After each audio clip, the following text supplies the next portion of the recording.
জ্ঞানীজন যারা তারা কিন্তু কাউকে অপমান করতে চায় না। এখন হয়ে গেছে, এখন সে তার অনুশোচনা মহারাজ পরীক্ষিতের যে আমি একজন মুনি, উনি ধ্যানস্থ ছিলেন, উনারে আমি অপমান করলাম, অত্যন্ত গর্হিত কাজ করেছি। এদিকে রাজা দশরথ ওই যে সিন্ধু মুনিকে বধ করছে, উনার ভিতরে পাপ বোধ জেগেছে যে আমি পাপ করেছি, আমি পাপ করেছি। তাহলে এই পাপ কিভাবে, এই পাপ থেকে কিভাবে মুক্তি পাওয়া যায়? পাপ থেকে মুক্তি পাওয়ার জন্য শেষ পর্যন্ত গেল কোথায়? বশিষ্ঠ মুনির আশ্রমে। বশিষ্ঠ মুনির আশ্রমে গিয়ে দেখলো যে বশিষ্ঠ মুনির আশ্রমে নেই। দেখলো তার পুত্র আছে, পুত্র বামদেব আছে।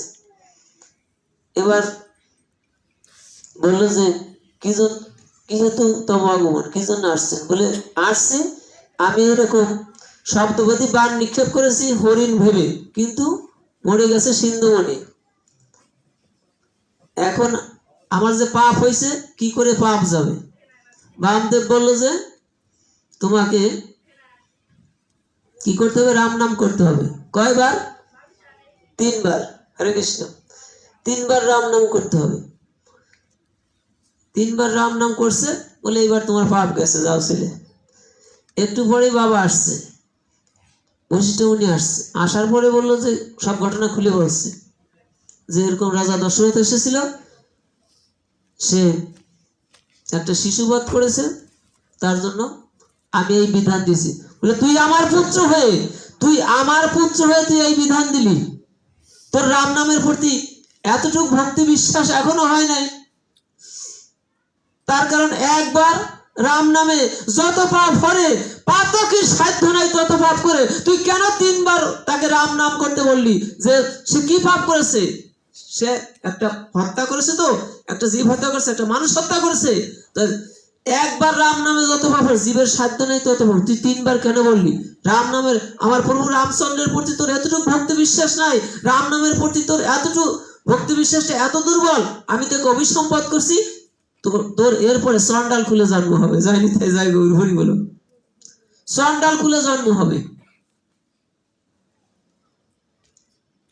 পরে কিন্তু গুহক চন্ডাল রূপে সেই বামদেবের জন্ম হয়, গুহক চন্ডাল রূপে। বললো যে গুহক চন্ডাল, তোর চন্ডাল খুলে জন্ম হবে এবং প্রভু রামচন্দ্রের কৃপায় আবার তুই, এই রামচন্দ্র তোকে তোর সাথে মিত্রতা করবে এসে এবং তোকে উদ্ধার করবে। এখন এই রাম নামের মহিমা তুই জানিস না? তুই আমার পুত্র হয়ে রা শব্দ উচ্চারণ করে, রা শব্দ উচ্চারণ করলে জীবের হৃদয় অভ্যন্তরে যত পাপ থাকে সমস্ত পাপ দূরীভূত হয়ে যায়। আর রা লিখতে কি লাগে? রা আর ম। রা বললে পরে সমস্ত পাপ চলে যায়, আর ম বলে মুখ বন্ধ করার সঙ্গে সঙ্গে আর কোনো পাপ তার ভিতর প্রবেশ করতে পারে না। রাম নামের মহিমা আজও জানিস না? আমার পুত্র হয়ে জানি তাই।